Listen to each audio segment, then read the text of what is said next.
This is Rating Descending, where we watch IMDb's worst 250 movies so you don't have to. I'm Marchelle St. Clair. I'm Abigail Ward. And this week we watched Police Academy 6.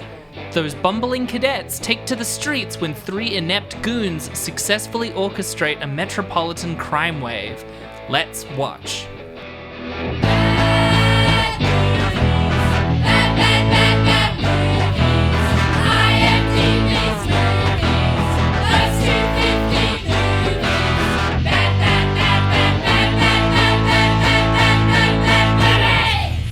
I hate how this cold lingers.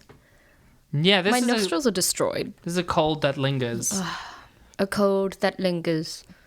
An Autumn Tale by Abigail Ward. It's a cold that really rises in the throat and settles upon the palate. When I was a young woman, Yes. but of 3, Yes. I took to the streets, What? my cat and me. Oh. 'Twas an autumn morning, on the 4th of June. Feels like your parents are very My irresponsible. little cat sang a little tune. What? Meow, meow, meow. Now, now, now. Okay. How, how, how. Pow, pow, pow. Meow now how pow? You know the saying. How now, meow, pow. No. Meow now how pow. 'Twas on that walk I found my dad and my mother, who was sad. At least now you've got response. But well, how long was it between when you left and when you found them? Because I think that would explain why they were sad or not sad. They sat and talked, and then they walked. Okay. And me and my cat, she had a pat. What? We went home and had some tea. This story feels so disconnected. Little 3-year-old, my cat and me. Yeah. Okay. Yeah. Okay. An Great. Autumn Tale by Abigail Ward. Did that really happen? Was that based on a true story? Autobiographical. Wow. So one autumn Well, I know it's not, though, because you didn't have a cat when you were young. I know, pains me. I'm ruining your childhood by reminding you. My hands are cold. Winter's coming. In the words of a particular famous TV show that shall not be named, winter's coming, baby. It's Game of Thrones. I hate this idea that we're all supposed to banish Game of Thrones I'm not from our banishing memories. Game of Thrones. No, I know you aren't, but I just I literally saw someone say that when they heard on news reports winter is coming, be mentioned, that just made them frustrated or upset or something. I was like, it was still a good show. Like, it was a great show. It I still really was. like it. Just because season 8 didn't live up to your expectations doesn't mean Yeah. it wasn't a good show. Like, people love to get a shitty ending and write off the whole show. It's the Battlestar Galactica effect, I swear to God. And that ending was good. It was a fantastic ending. But there's so many people that you'll meet where they're like, season 1 was amazing, but 3 and 4 sucked. And I'm like, that's because they started resolving answers. Like, they started giving you answers to big questions in the show. You just don't like answers. Yeah, and this is the thing. I liked the answers in Battlestar Galactica. I liked the answers too. And same with Game of Thrones. They started giving us answers and everyone was like, these answers suck. I wanted different answers. Fuck this show. The whole thing sucked. And it's like, no, it didn't. No, it didn't. I know you don't So like much it, of it was but good. it didn't suck. Yeah. There's definitely a difference in an objective and subjective opinion. You can think something's not good because you don't like it, but you also can't necessarily say it's not good because you don't like it. I feel like this is part of the increasing lack of actual media legibility versus the appearance of media legibility. Like, I thought season 7 and 8 had problems and also had a good time watching them. 100%. I feel like it's like if we can point out a single flaw, it is thus bad. Yeah. Which is an insane approach to media. Same with like problematic content. I feel like I remember many years ago, you and I had a conversation about The Witcher where I was saying I didn't like it because it seemed like there was cleavage and you were worried it meant that you couldn't play it. Yeah. Like, I didn't like it because I didn't like the weird sexist portrayal of women in the video game. Yeah. I didn't like the way that the women were sexualized. It doesn't mean you can't still enjoy that game. I love that game. Yeah. If anything, confirming that something has problems but still reinforcing that you like it is far less problematic than pretending the problems aren't there. Yeah. So... And that's the thing, like... Game of Thrones is also very problematic. Game of Thrones has absolutely. incredibly graphic sex scenes that don't need to be there. HBO had a tit quota. And also, like, there was a rape scene that was added for no reason and focused on the pain of the man watching it, not the woman suffering it. It was disgusting. Yeah, it was absolutely crazy. And they were like, but we showed one penis in, like, season 7, so it's fine, guys. Women's rights. Anyway, back to the titties. But I feel like it's the same thing where, like, with a Marvel movie, if you point out a flaw in a Marvel movie, there's a lot of people who get really upset about it because they're having an actual structural story problem with it as me saying that you aren't allowed to watch it. Yeah. And that's crazy. I really enjoyed Spider-Man Far From Home more than I expected for someone who doesn't really like Marvel movies. I still have problems with the third act because I had the problems with the third act of every Marvel movie. 100%. I talked real top shit about WandaVision and was a little kind of disappointed with its ending. Yeah, and I would still recommend it to people. It's great. You can critique something quite intensely and still enjoy it. Like an example is that like I was thinking about like some stand-up that I've watched where like there's definitely like highs and lows in stand-up, but you can still enjoy the overall special, you know? Like you can watch a stand-up and be like, oh, that joke sucked, but that joke was really good, and you can still enjoy the whole thing for what it is. Yeah. It doesn't matter. You can critique things and still like them. People are afraid. They're just like, no, I loved all of it. The whole thing was great. I loved every bit of it. That was so good, and I'm not going to even bother to think of anything that could be wrong with it. What I find is weird, though, is that people will go like, oh, the last season of the show was bad, thus the whole thing is bad, and fuck that show. But they'll also go, oh, I love this show. You really got to make it through the first 4 seasons, but then it's really good. And I'm like, no. That sounds like the majority of the show is shit. I have a real gripe with people. I used to be someone like this myself, but I've gotten past that, where I will make an informed decision about something when I haven't really watched it. Like for BoJack Horseman, I kept being like, yeah, I didn't like BoJack Horseman, but I had watched 3 episodes. Yeah. And that show is notoriously, it really picks up at the end of season 1, beginning of season 2. So you need to give something a proper chance. Yeah. And try and watch the whole thing if you can to give it an informed opinion. You don't have to watch, if you want to give up on a TV show, that's fine. You don't have time to watch everything. But it doesn't mean you can walk around saying, I actually hated it, because you didn't watch it. Yeah. You just didn't. You didn't watch 6 seasons of BoJack Horseman. You watched 2 episodes and made a decision. I watched the first 2/3 of the first season of Mad Men with my girlfriend, and I like... watching it, I was like, this is good. And the first episode in particular, I was like, this is phenomenal.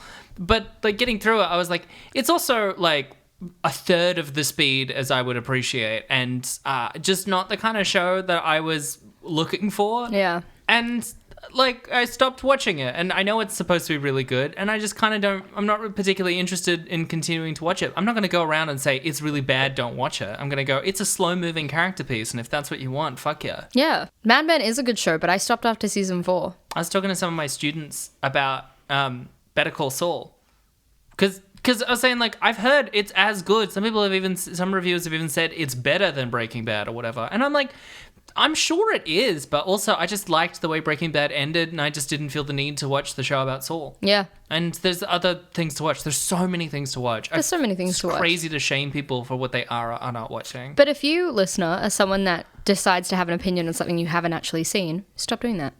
That's annoying. I don't know. This is from me to you. I don't know, because I think sometimes, you know, if you can glean from cultural osmosis the vibe, and you can sort of have opinions on it. You can definitely also read up on the Wikipedia article and commit everything to memory, so that you can just reel it off the top of your head if anyone should ask you, have you watched it? Okay, this is promptly after you've lied that you have. Commit it to memory makes it sound obsessive. That's not what's happening. I just happen Oh, do you know from first-hand experience? A friend of mine happens to remember. Yeah, you wouldn't lie about watching movies, would you, Michelle? I'm curious about them. My friend is curious about them. What's your friend's name? Read about them. What's her? Marchelle. Marchelle. Right. Where's she from?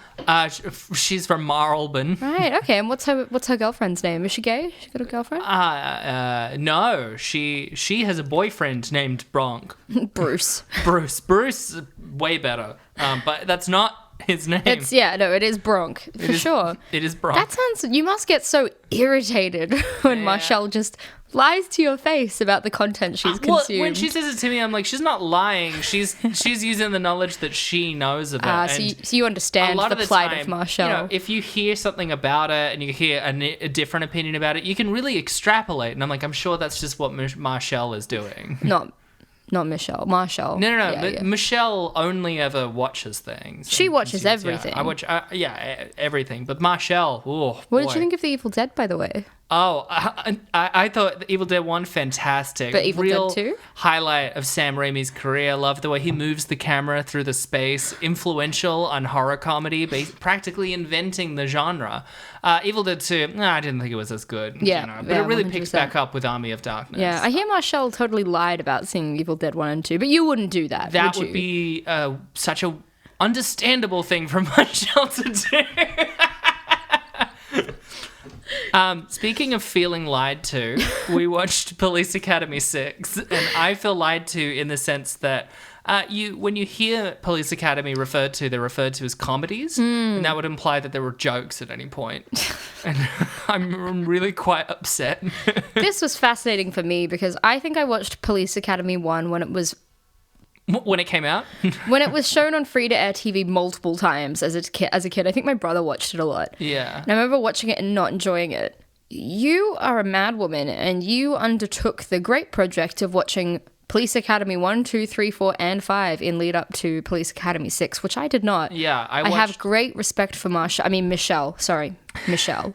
I watched one a day for almost the entire week. And how do you feel? How are you here now? I feel heavy. I feel it really puts in perspective how much time we're wasting of our lives with this project. I was thinking that tonight grimly as I was watching one of these terrible, terrible films and thinking that I could spend 90 minutes watching a good film. Yeah. But here I am, pouring my heart into 90 minutes of absolute filth. I mean, that means I've watched like more Police Academies this year than there have been months. You've certainly watched more Police Academies than Evil Deads. Let's just say that. Shut the fuck up. That would be true though, because there's not even 6 Evil Deads. Yeah, no, I think my main problem watching through all of them is that they're all the same movie every single time without fail, and to call it a movie in the first place is really a stretch. Yeah, I have a lot of questions about the first couple of films, by the way. Yeah. I'd love some backstory because you mentioned that it sounded like 6 police academies were pumped out in the space of like 4 or 5 years. In 6 years. It was one a year until this one. How? What were the budgets? Was it making a lot of money? Did people actually like Police Academy? The first one was made for like 2 to 3 million, if I remember. One of the pieces of trivia I've got later is that this was the second most expensive one at 14 million. God The damn. most expensive being 4 at 17 million. So that was where they top out, but they're mostly made for like 5 to 10. Okay, and what did they make? The first one made like $300 million. No, not $300 million. Like $150 million. Like Not bad. buckets of money. Even Yeah. this one made $30 million. God. And it was like the second lowest grossing one. I have a big question. Okay. Were there more police academies after 6? Yeah, I have some really, really bad news. Oh, God. In that No. 5 years after this, there was a 7th one, and we do it. When? And for perspective, it's in the final year. Like that's, in that bottom fifth of you know the how list. this felt like one of the worst things you'd watched? Yeah. There's one that is apparently like 200 lower on the list. Okay, so I'm not a great napper. I don't like napping in the day. Even when I'm tired, I don't like to do it. I don't like to close my eyes. I don't like to drift off because I wake up disoriented. Naps never make me feel better. They make me feel worse. I get FOMO and I'm like, what time is it? What's happening? I feel morally wrong for falling asleep during the day, and I've just never done it. Yeah. In the third act of Police Academy 6, I was like, fuck, I'm dying for a nap. Like, my eyes are closing on me because I just don't want to be here. And let me tell you right now, whilst I do think this was the worst of the 6, it is also probably the most plot-heavy and engaging third act. There's a lot happening. Engaging, not so sure. Well, yeah, It's engaging is a stretch. There's but... definitely lots of things happening on No, but screen. I really, like, I wish you had watched the other ones with me because I need you to understand how much these aren't movies. They're like a web series of sketches. It sounds like, yeah, it's like Brooklyn Nine-Nine sketch format, but then crushed into a movie and not funny. It's 2 to 5 minute sketches for 60 minutes. Yeah. With 10 minutes of plot at the open and 10 minutes of plot at the end. Well, good luck giving me the Like- overview tonight because you're essentially going to describe a sketch show Yeah. with a loose plot. But again, this is at least the most plotty one. At least they're Alright. trying to solve a crime. Most of them, all of them follow 2 formats. The first, third, and fourth one is some of them go to the academy. In the case of the third and fourth one, the cast of the first one are training new recruits. They go to the police academy. And it's sort of like a general montage of stuff that happens for about 60 to 70 minutes. And then at the end, a crime happens that they stop, which is why, despite their antics, they graduate with high honors. Nice. And then the second kind of one is the plot of 2, 5, and 6, which is there is a crime not at the academy that they're sort of trying to solve, but also not really. In 5, they literally just go to Florida, and it's just the characters in Florida for 90 minutes, and It's that's the it. vacation movie. It is. It is the vacation movie. That's ridiculous. Okay, what confuses me, though, is that you're saying that 6 is more plot heavy. Yeah. So the plot that they did put into one of these Police Academy movies was actually, it made it worse than the first 5 that didn't have a plot like this. Introducing story actually made removed it worse. It put it on this list. Yeah. I guess because after 5 films, you know what you're heading into. You know there's not going to be any plot. You're just there for good sketch comedy that is called a movie. And you get there and you're outraged that there's some semblance of story, of plot, of narrative that's moving it forwards. How dare they? Well, also, like, I'll get more into it later, but the reviews for 3, 4, and 5 put it dangerously close to this list. Oh, God, we are spared. I actually think the best one of them is the second one, to be honest. The second one sort of has them doing stuff more, and I really think it refines what they're doing. Refined meaning it's from a 4 out of 10 to a 5 out of 10. It starts at a real low and goes downhill. I really just felt my brain turn to mush every day watching these fucking movies. These fucking movies, man! Let me do the overview. Yeah, give me this fucking absolute mess. A crime wave has gripped the Wilson Heights precinct.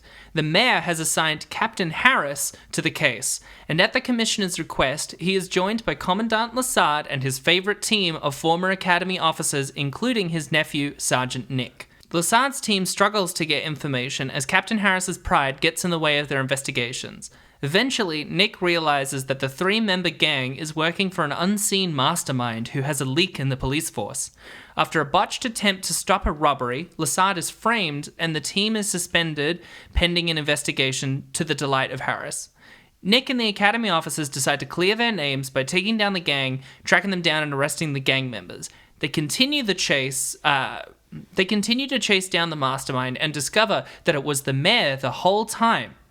Lassard's name is cleared, and the team is given an award to honor their successes. Now, if you heard that ending and went, wait, what? It's not explained more than that in the movie.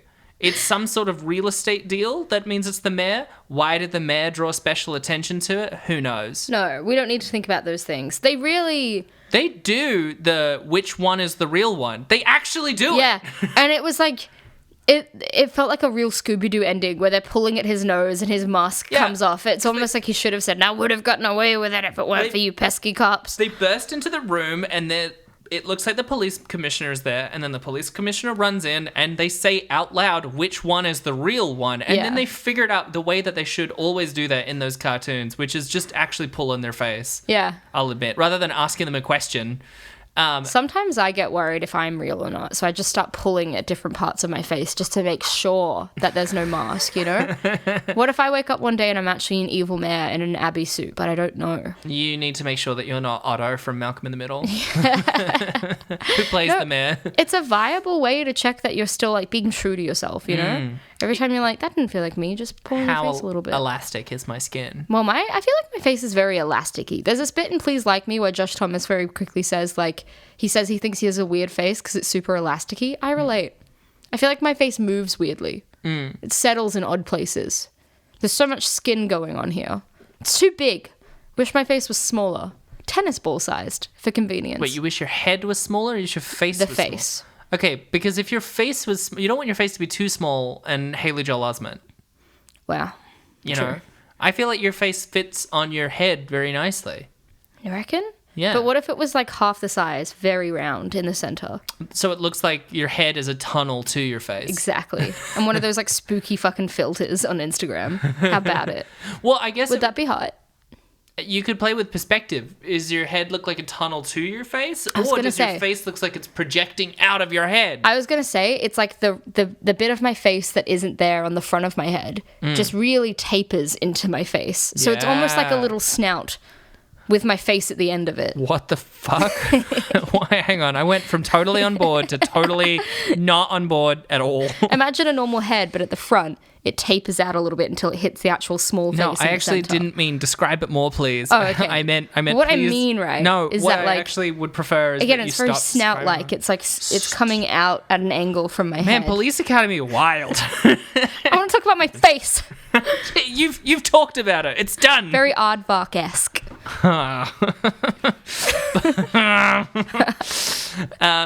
This fucking movie. So just so you know, for context, by the way, Nick, who we realized only halfway through is the protagonist, because the protagonist of the first 4 is played by Steve Guttenberg. By the way, this franchise has a shocking cast retention. Like, and what I mean is shockingly high. 6 movies in, most of the core cast is still there. But didn't you say that most of the core cast is still there, but there's definitely a decrease in the amount? You didn't say the rooms were getting emptier with each movie? Genuinely, they were. Yeah. But I guess, I mean, the cast for the first 3 is just ever expanding. And then it just very rapidly winnows down to the core, like, 4 to 6. Yeah, got you. Which is like the busty blonde woman, big-titted blonde woman, dopey black woman. Quiet black woman. Isn't she dopey? She's not really meant to be particularly dopey. She's more meant to be quiet and timid. Quiet and timid. Yeah, and then she can, as she learns at the end of the first one, she can bust out an aggressive voice if she needs to. Okay, that's some kind of character arc. Yeah. Then you've also got Harris, who's literally a villain. Well, Harris's side man. He's the villain of 1, 3, 4, and 5. And yet he felt like the protagonist of this one. For the first half of it, for sure. Yeah. I described him to you as the Malcolm Tucker of this franchise. Then there's Nick, who's a straight white man who's very nondescript. He, in 5, is sort of the new character who's introduced clearly to replace Steve Guttenberg. But Guttenberg is like a charmer. He's a bit of a washout. Like in the first movie, he's literally a repeat offender who doesn't know what to do with his life before he gets offered a deal that if he makes it through the police academy, he won't go to jail. So he's a real like dropout sort of guy who's like always mugging the camera and smiling. I don't think Steve Guttenberg is good or funny, but watching these movies go on the scale of Police Academy, he's charming.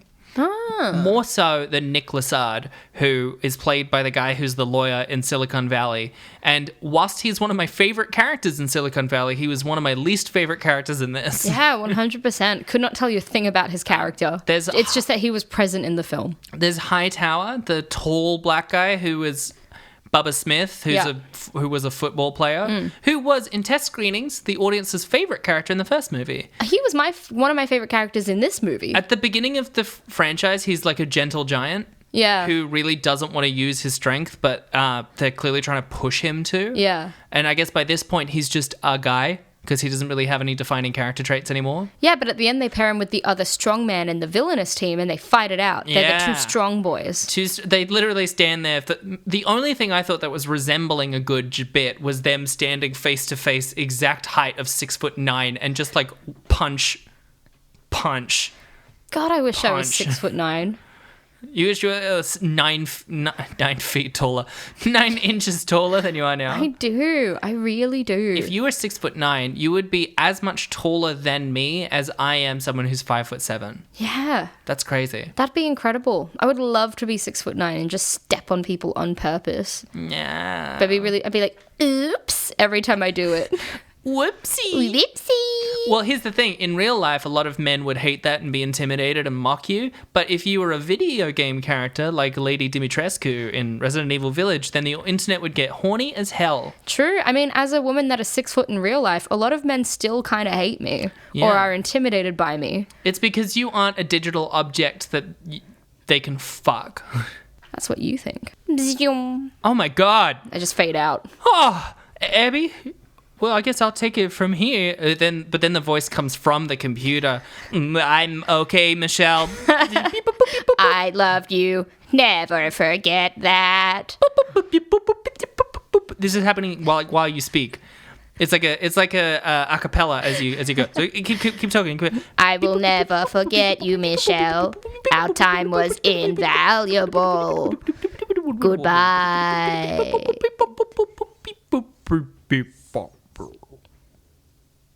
Oh, that's kind of sad. Where'd you go? I'm just in the airwaves. Why are you in the airwaves and not in the computer? Sci-fi shit.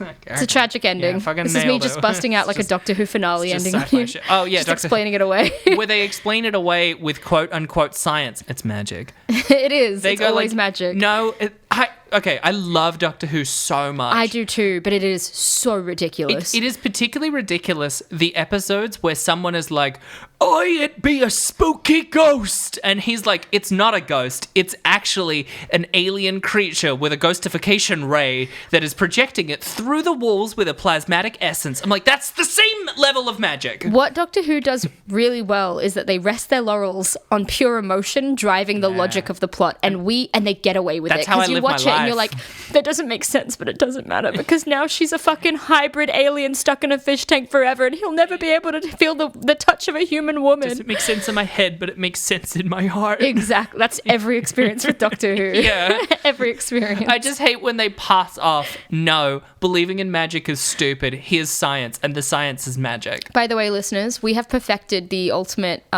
intro to Doctor Who. This is how every intro to a Doctor Who episode runs. Oh, hello, Vicky. Do you want a cup of love? Yeah, I'd love one. All right, I'll go in the kitchen. You just have a little nap, all right? Hello? What's that? Ricky, is that you? What are you playing for? Ricky? Ricky?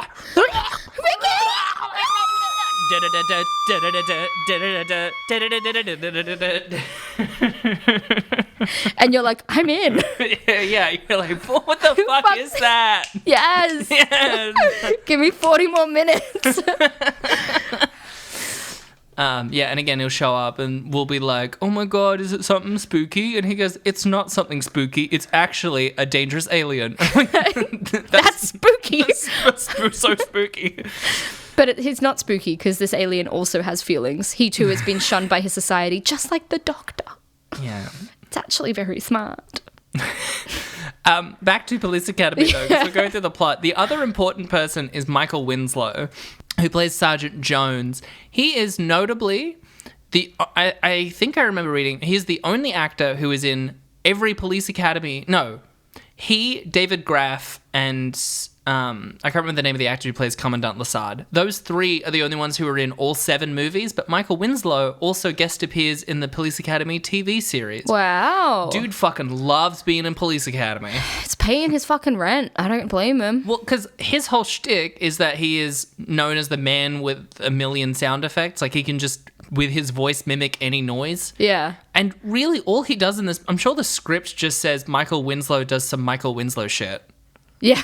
Like, because there's that bit in this fucking movie where there's a whole section of him doing stand-up where he's pretending to be Jimi Hendrix for like 2 minutes. Yeah, they go into a club because they're chasing down the dangerous criminals. And like, then he's like, oh, hey, he like pretends he's an announcer to get everyone's attention, and then he clearly loves the attention, so he just steps onto the stage and starts fully doing stand-up. Yeah. It's so wild. I bet you're right. It's just like ad-lib what's his name? Michael Winslow? Michael Winslow. It's like how in Scrubs, fucking Neil Flynn, he was like so good at improving, but by the end, a lot of the janitor's lines were just like literally ad-lib in brackets. So yeah, Michael Winslow is the Neil Flynn of the Police Academy. Yeah. Like, I'm also sure that he was really happy with the paycheck. I'm sure. Yeah. 100%. One of the other particular cast members I wanted to get to was Tackleberry, who's played by David Graff. He was the guy who was obsessed with weaponry, a joke that has done nothing but age incredibly poorly. There was many, many jokes that aged incredibly poorly, such as them just threatening to shoot people of colour on a whim. Mm-hmm. A lot of... I want to come back to this after I talk about David Graff, but like all of them really, really, I can't, we'll come back to it, but they really don't age well for a lot of reasons, but in particular about police. But David Graff, like, for one thing, Tackleberry, the guy who's obsessed with weaponry, a Tackleberry is now a term in private security for someone who is over-obsessed with their weaponry. No way! So Police Academy had some influence on modern culture. And David Graff, by the way, look, none of them are funny, but David Graff has this like particular grin with his incredibly straight teeth that I did find kind of charming. I don't know. I don't trust people with straight teeth. He also in the first one... I just can't. There was a group of kids I knew growing up called the Moors, and they all had pearly white straight teeth, didn't even need braces, and I was like, you're monsters. He also in the you first are the one monsters in a shit Doctor Who episode, all right? Had a saxophone solo that he genuinely can play the saxophone that well, and he could play it pretty good. That's sick. But he was a huge union guy. Like, he was really, really well known in the American Actors Union, SAG, for like really repping the union and always fighting for rights. So at least we know these sets would probably run really well if David Graff kept coming back. That's nice. That's nice to know. Kind of really nice. It's nice when these shit films did have a nice, like, a good vibe on set, like Highlander. Yeah. They were so happy on Highlander. Yeah. I'm like, okay, cool. I'm sure they all had fun. Like, yeah, at least we know that they were all sort of happy. But yeah, they fucking, like, right from the beginning of this first one, it is literally... The police academy is now being open to all the recruits, to everyone who applies, and the police officers hate it. It's something done by, they very pointedly say, by the female mayor, and this woman is telling us that we should let normal people in and they want to wash them out.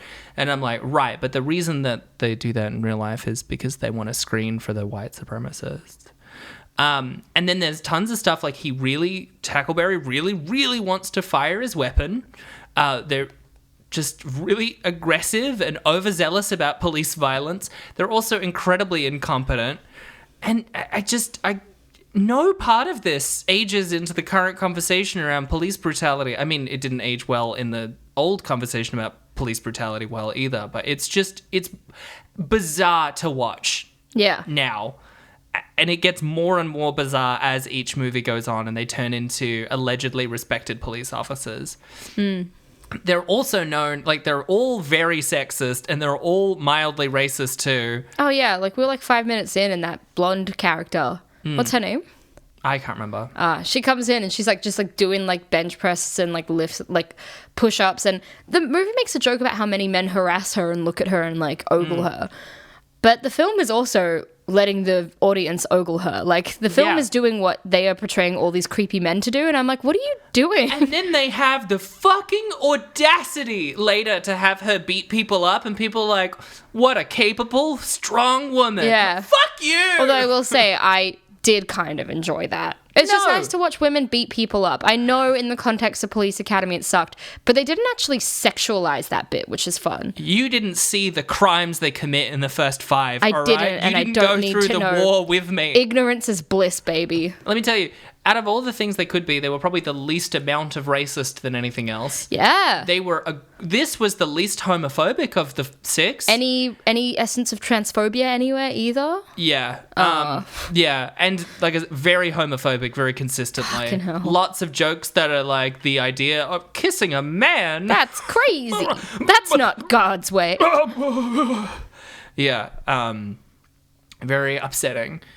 And oh my god, yeah, it's this kind of commit the least amount of social crimes, and it was still really bad and still filled with them. It was so strange. It was so odd. None of the jokes were good. Nothing was funny. I didn't laugh but once. No. Also, by the way, the evil mayor at the end was played by the dude from Malcolm in the Middle. Yeah. The ranch owner that Francis lives with for ages. Who, when I looked him up, I feel really bad that that's our main point of reference. He sounds like a very accomplished, funny guy. Yeah. In tons of stuff. I mean, Malcolm in the Middle was a great training ground for a lot of good character actors in America. Sure, but I mean, like, such as 20 to 30 years prior to that. The infamous Bryan leading Cranston. man. No, Frankie Muniz. Who's Bryan Cranston? The fuck are you talking about? Also, Frankie Muniz, as a side note, best spoonerism, Manky Frunez.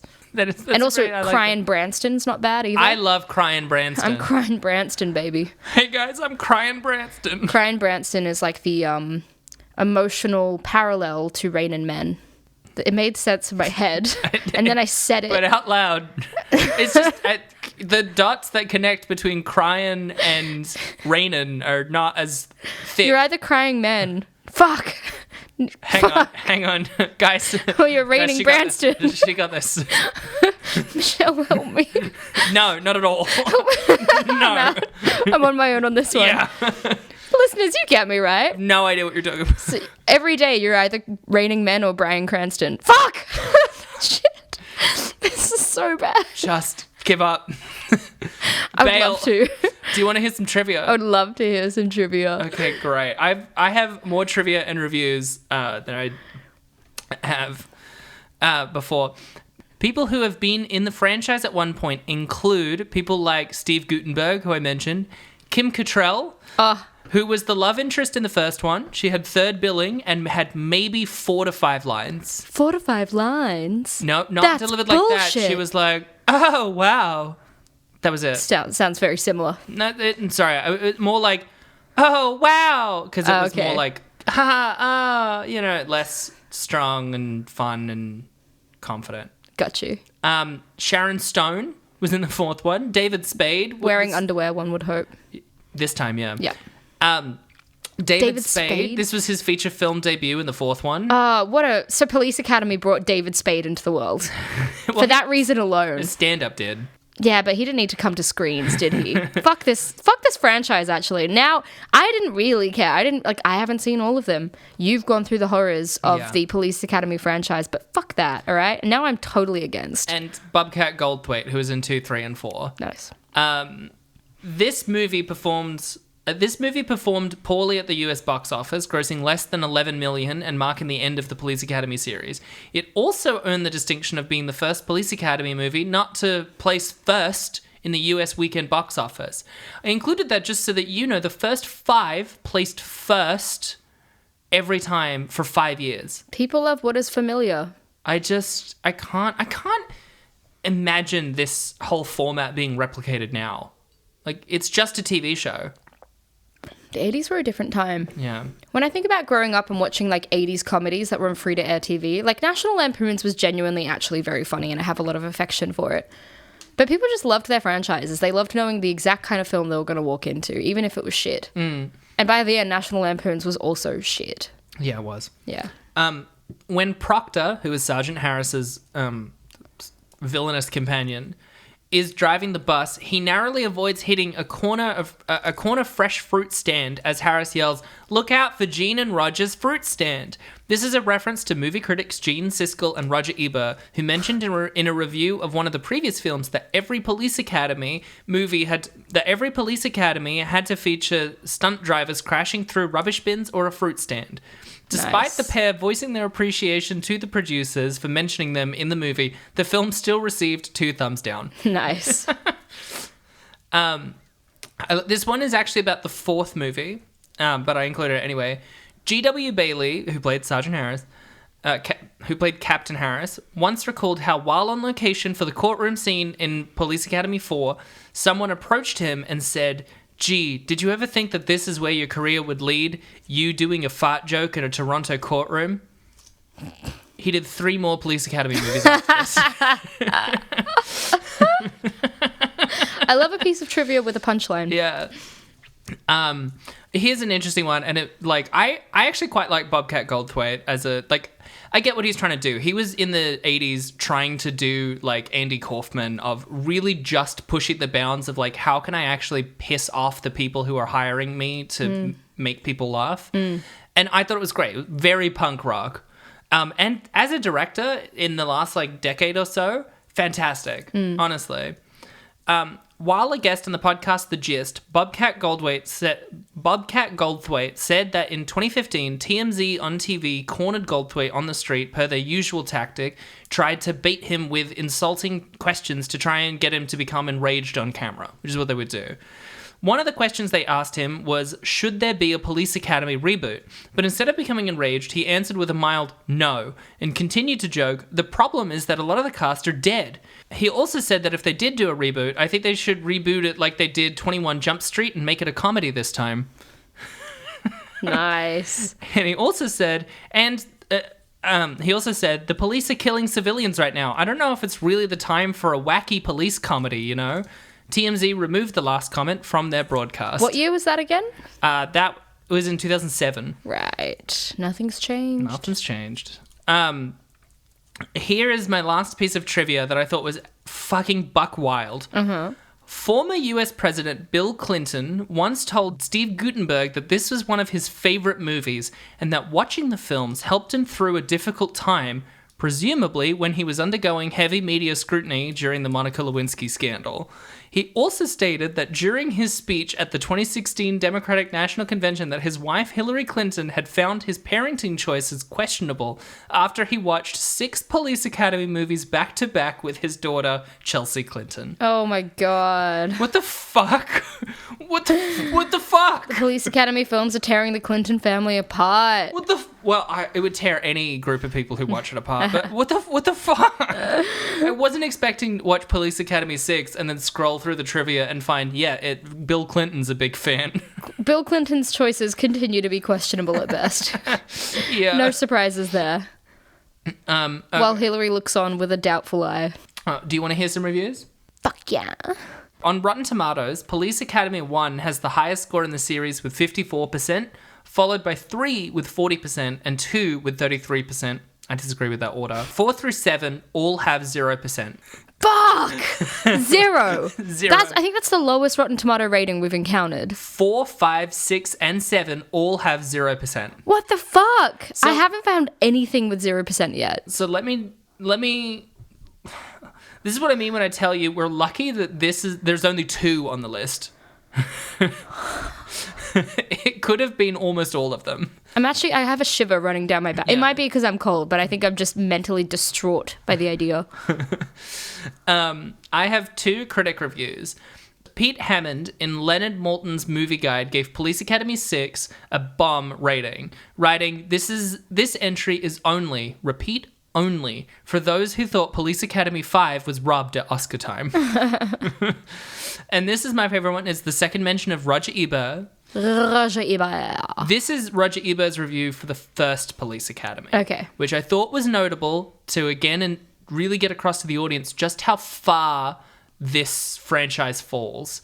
Roger Ebert gave the film 0 stars out of 4, commenting that it's really something. It's so bad, maybe you should pool your money and draw straws, send one of the guys off to rent it so that in the future, whenever you think you're sitting through a bad comedy, he could shake his head and chuckle tolerantly and explain that you don't know what bad is.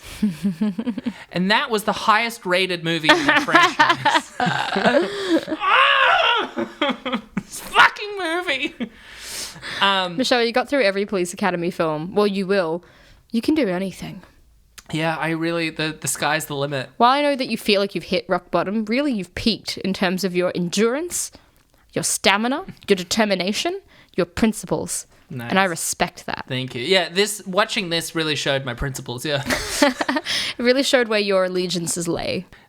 Here's another one. This is a cinema masterpiece from Bocephus 320. How dare anyone have anything bad to say about this film? This is a comedy gem. They must be doing something right to make so many.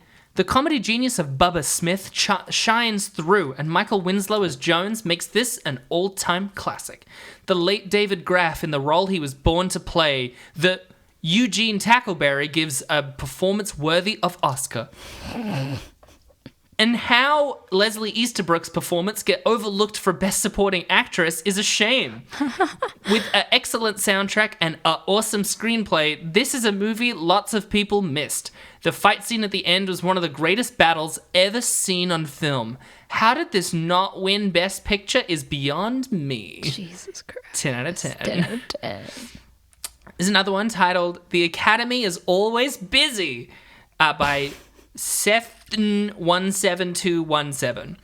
When there is trouble brewing on the streets, in the city, or in your house, who are you going to call? Ghostbusters? No, the very funny Police Academy.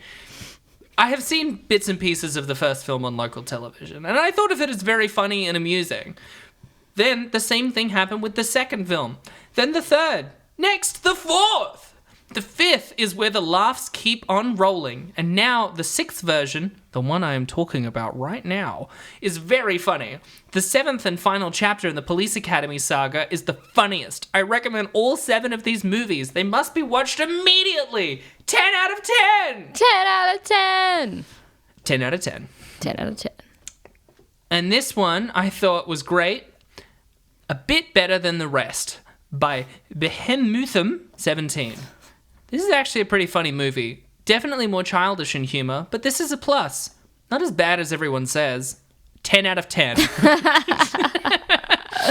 Concise, to the point, potentially not in line with the rating you gave it, but we appreciate how succinct you are. Yeah, the idea of ending...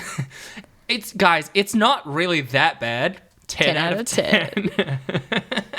That's my review of Schindler's List. Not so bad. Well, Abby, what was your rating of Police Academy 6? I wanted to take a nap. Yeah. Like 2/3 in.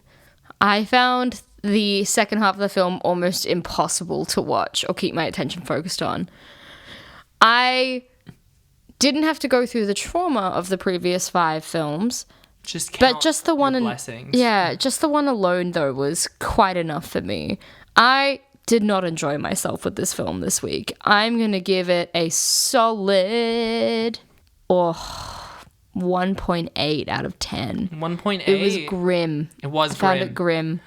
Listen, we've watched movies on this list. Oh, I've watched movies. Yeah. Have you watched movies? I've watched movies on this list. Okay. Well, that's something. That's really it, but yeah, I've watched movies. We've watched movies on this list that include things like Paranormal Activity, where we're literally staring at blank space. And this was less interesting. This was no Sex in the City 2. Again, still my bar. Yeah, I mean, again, like, you can't say it was short is a positive when I only mean it in that it was over sooner. I don't even think it was like a movie. I said repeatedly, it's like an internet sketch. It's so bad. It does look like a movie, to its credit. Yeah. It poses as one effectively. It also is just the 80s version of propaganda. Yeah. Much like the discussion around Brooklyn Nine-Nine now, where it's kind of, whether intentionally or unintentionally, its positive representation doesn't outweigh the fact that it's portraying cops as more progressive, diverse, and capable of reform than the American Police Department really is. This does the same thing, except it also paints them as fucking incompetent. Yeah. It's really dumb, and it's not like a movie. I'm going to give it 1 star. Nice. I thought I was being a bit too harsh on it, so I'm glad. It's 1. It was nothing. I hated it, and I had to watch 5 movies to get to it. Yep. Fair enough. 1, and that is my rating for all of them, except the first 2 movies get 2. Fair enough. So that was Police Academy 6. Don't forget to follow us on social media if you can. You can find us on Twitter at RateDescendPod. Or you can find us personally. You can find me on Insta under Abigail J. Ward. And me on Instagram and Twitter at Michelle.St. And don't forget to drop us a review on Apple Podcasts. It really makes a difference. What are we watching next week, Abby? Next week we're watching Escape Plan 3, The Extractors. Which I, for one, am worried about. But at least we get another Sylvester Stallone. We're making fun of one man, and it feels problematic. It really does. But this is not an attack. Should we not do it? I don't know. Maybe, okay, guys, I promise you next week we'll just not do that. Let's make that pledge now. If you found my impression of Sylvester Stallone problematic, email us at ratingdescending@gmail.com. All right. See you next week. Boners. Boners.